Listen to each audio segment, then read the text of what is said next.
Hello there, and welcome to what I watched in April of 2024. This month for me was a little lighter because outside of, either watching movies and shows or playing games, I was busy with stuff outside of it. I started out the month with Love Lies Bleeding, which was the first movie I think I've seen in theaters that I have gone to see mostly because of the praise it got from the more niche side of like the filmmaking community. This one, I think at first, it was like, yeah, I see like the good bits in it. Obviously the casting is probably one of the best parts of the movie. Everyone does a really great job in all their roles and really helps sell the whole movie's aesthetic of just it's gory, it's bloody, it's got sex, so they really help to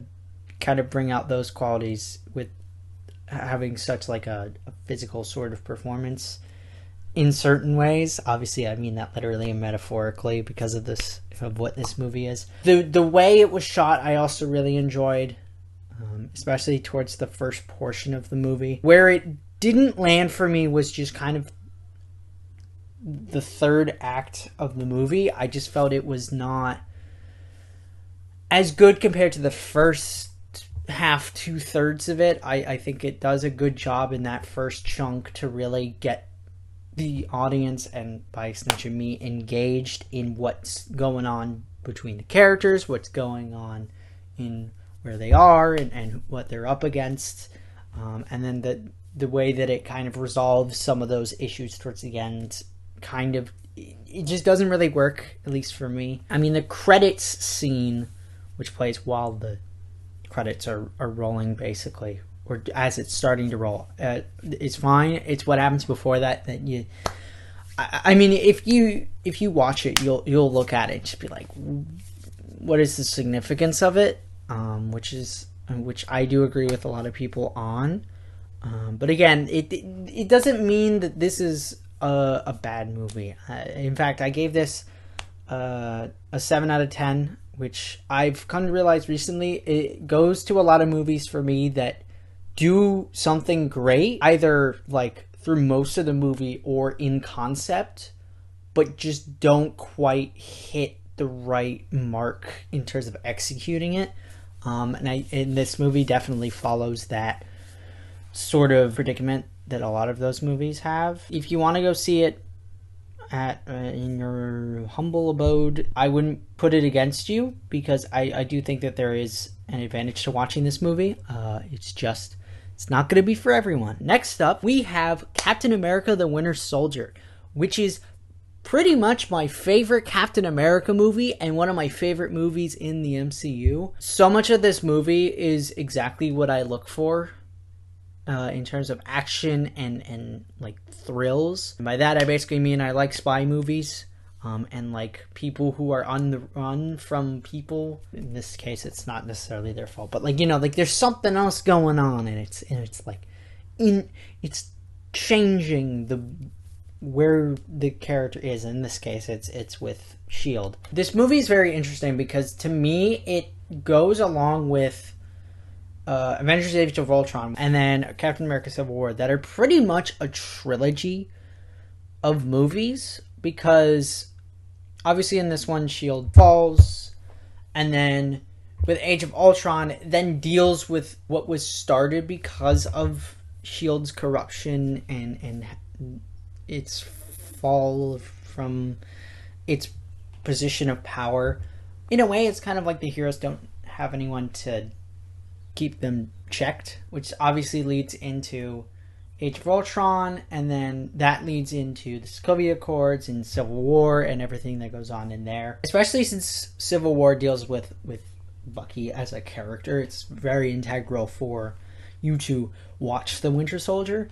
And speaking of Bucky, I want to say he's probably one of the best things about this movie, partly because of the action he provides. There's the one specific sequence in which Rogers finds out that the Winter Soldier is Bucky. That scene, I both for drama tension and just flat out action is I love it. Obviously, there are other scenes in the movie that kind of do a similar thing, like when Rogers first meets the Winter Soldier, and really just the journey Bucky goes through the whole movie is probably one of the best parts of it. Robert Redford as Secretary Pierce. No one talks about his role in this movie at all, but I think he just does a really, really good job playing this like quiet but calculated secretary that runs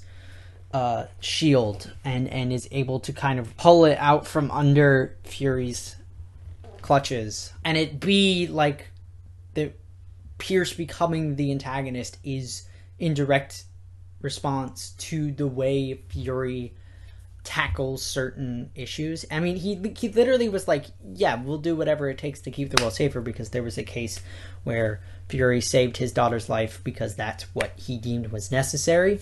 So it's the whole role reversal, and my favorite theme, which is using parallelism to like prove a point to one of the characters. It can be very effective. In this movie, it does definitely have that with Pierce and Fury. They have history with each other, and Fury thought he could trust him, but obviously not. I think it's very interesting to watch Mackie and Chris Evans play their respective characters, because they do just...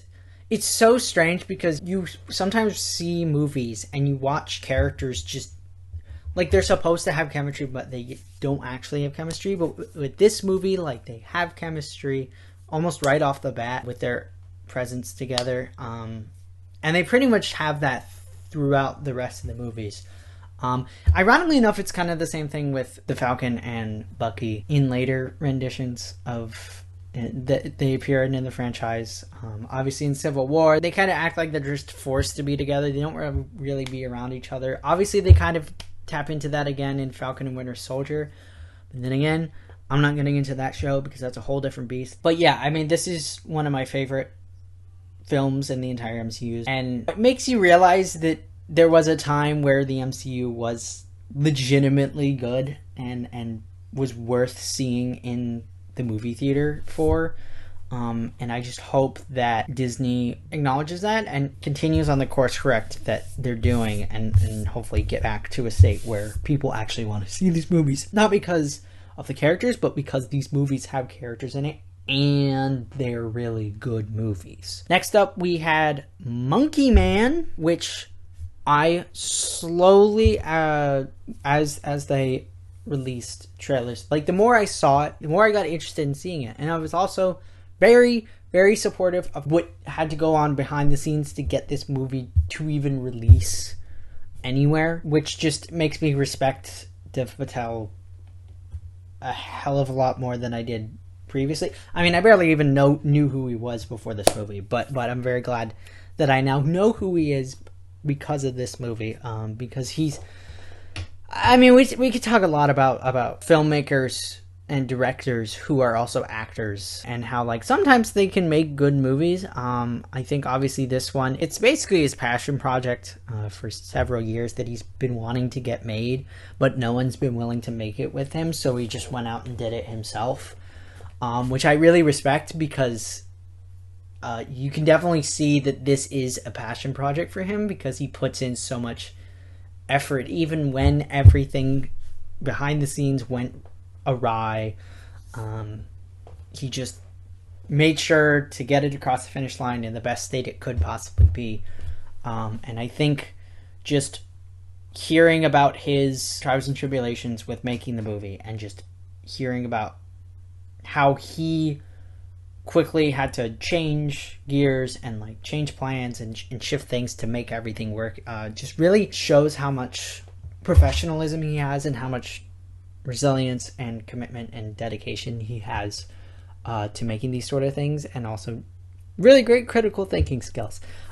Basically anything you would want in a employee in general, regardless of what industry. As for the movie, it actually ended up being pretty well worth the watch. Again, I like action movies.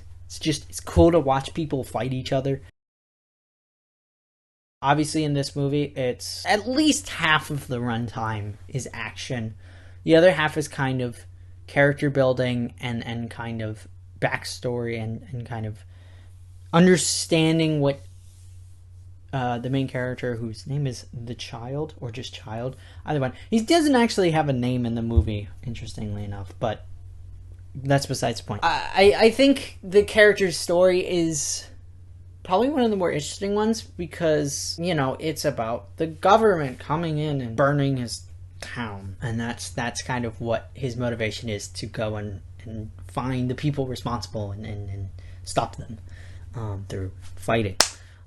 No, this is not a spoiler because this is the literal baseline backstory of the movie that you pretty much get in the trailer. I think one of the interesting things about this movie is just the themes and messages it contains, because it does very much talk about the divide between the Indian government and its people, especially since there's basically two main religions in that country, and obviously one religion is prioritized over another, and in this movie it kind of deals with them trying to rat out the smaller Muslim community that the country has.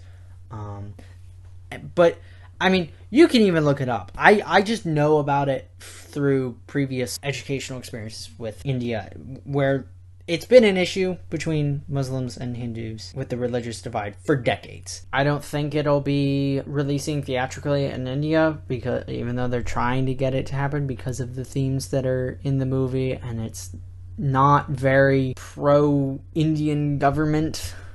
So I think theaters would be a little afraid of releasing it. But for those out here in the West, which is the region that this movie is made for, go see it. It's well worth the experience, especially if you're someone like me who likes action movies, kind of revenge plots. It's definitely a good time. And there are definite moments that really hook you. Finally, we have Shogun. I'm gonna try to keep this brief because there's a lot that you can talk about with Shogun. There's obviously the baseline premise of, you know, there's a British pilot who ends up going to Japan, and then now he has to deal with the ongoing conflicts between the clans after the death of the Taiko. And then obviously when you get into that, you also have the power dynamics that get established, and then obviously the people who are involved in that, and you see the slow building of what the show is going to culminate with, which is obviously going to be related to the British pilot and the clan that he ends up with. Obviously it's 10 episodes, which means it's 10 hours, but it's one of the best shows in the past few years that have come out. And I'm saying it with a grain of salt because I barely watch any of the amazing shows that have come out in the past few years. Like, I have not watched Succession, I have not watched The Bear, so I would say it's on the same pedestal as those shows. I just obviously haven't watched them yet, but this I feel like could be better than either of them, because this one not only is a great story, but it's also, ironically enough, very educational in my opinion, because you learn about a culture that's completely different from what many people reside in the West. And you also start to kind of learn mannerisms and languages that are foreign to Western culture.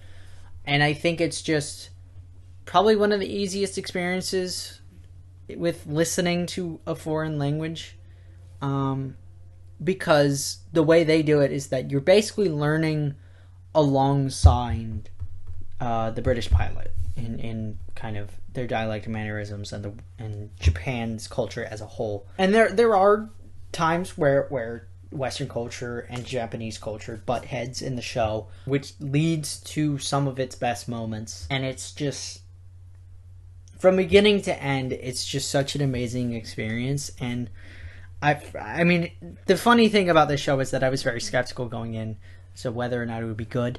But then, you know, I went and saw that review embargoes lifted, and then I went to look at them, and people were raving about the show. So I was like, all right, I'll give it a shot, and I ended up falling in love with it. My one nitpick throughout the whole thing was just in in one of the episodes when they focus more on the action and like the fighting.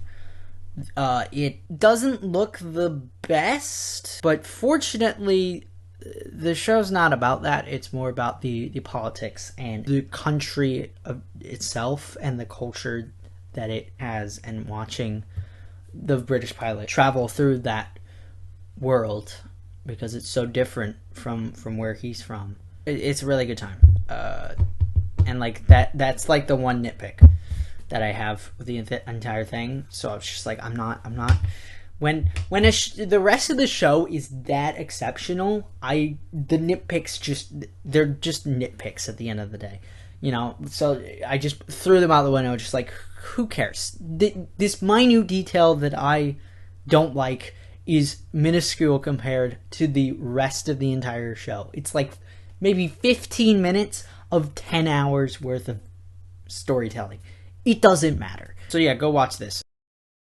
Alright, now we have the April Backlog Additions. The first one is Monkey Man, which I already watched. I don't really need to get more into that. The next one I'll also get out of the way is 100 Days to Indy's second season, which is it's basically Drive to Survive, but for IndyCar here in America. But the two here that we're really looking at are Fallout and the Sympathizer. The Sympathizer is Park Chan-wook. That's who helped make this series. Unfortunately, he only directed the first few episodes, which seems to be where the best parts of it lie, which is very unfortunate because it's kind of, he's just handing it off to someone else and they're trying to keep the train going. But obviously you can't keep a train once driven by Park Chan-wook going when you're not Park Chan-wook. And if you don't know who Park Chan-wook is, here in the West, he directed the Snowpiercer movie. He directed what's been regarded as the Vengeance trilogy, and those are pretty much the ones that he's known for. His most previous movie was Decision to Leave. He's more of a niche sort of filmmaker, but his followers really love what he does. And obviously he does something great with his time that he put in on this show. But aside from that, I also really like the premise because it's about, you know, someone who's spying on the Vietnamese for the United States, when in actuality he's spying on the United States for the Vietnamese. So he's kind of on both sides. It also features Robert Downey Jr. in 3 or 4 roles in the show, which is weird. But I mean, more of Robert Downey Jr. is probably good for the show because that gets more people interested in seeing it. You know, he won an Oscar for Oppenheimer. You know, it puts the series in its favor. But you know, unfortunately, I didn't have a Max subscription when I was going to watch it. I mean, Shogun didn't end until the end of April anyway, and the Sympathizer came out in the middle of April, so it really didn't work out regardless. And then obviously the other one is Fallout, which was originally not on my list until everyone was saying great things about it. Because, you know, it's a video game adaptation. Some of these aren't good, but obviously the recent track record has been faring much better. But part of that is because, and people don't mention this, I should add, but part of it is because the people who are behind them are actually really good at what they're doing with whatever it is. Ironically enough, it's been TV shows and limited series and whatnot that have done it really well. Most recent examples obviously are The Show, The Last of Us, and Arcane. The Arcane's the more iffy one because that's just based off of League of Legends lore and not actually based off of a storyline in League of Legends because it is an MMO game. But the reason why all 3 of those shows are so good are the people that put their hard-working effort into the final product.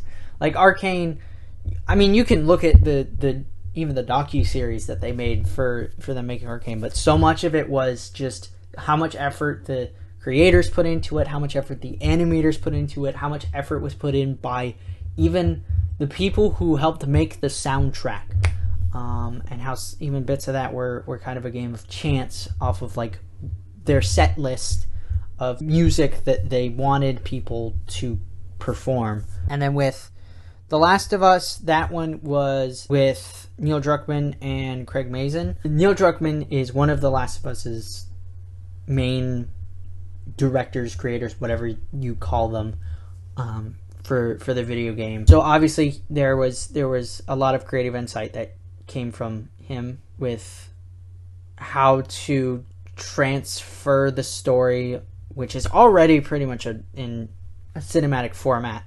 onto a long-form TV series.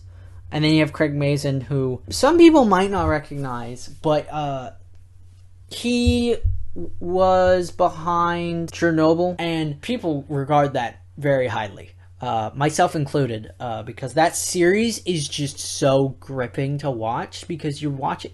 I mean, The Last of Us kind of does a similar thing with its cold open as well, where, like, you're watching something happening, or just Last of Us in entirety, actually, where you're watching something happening, and with Chernobyl, the series, that is, you watch it and you're like, this is crazy, but this happened. Like, this was an actual thing that happened in our world.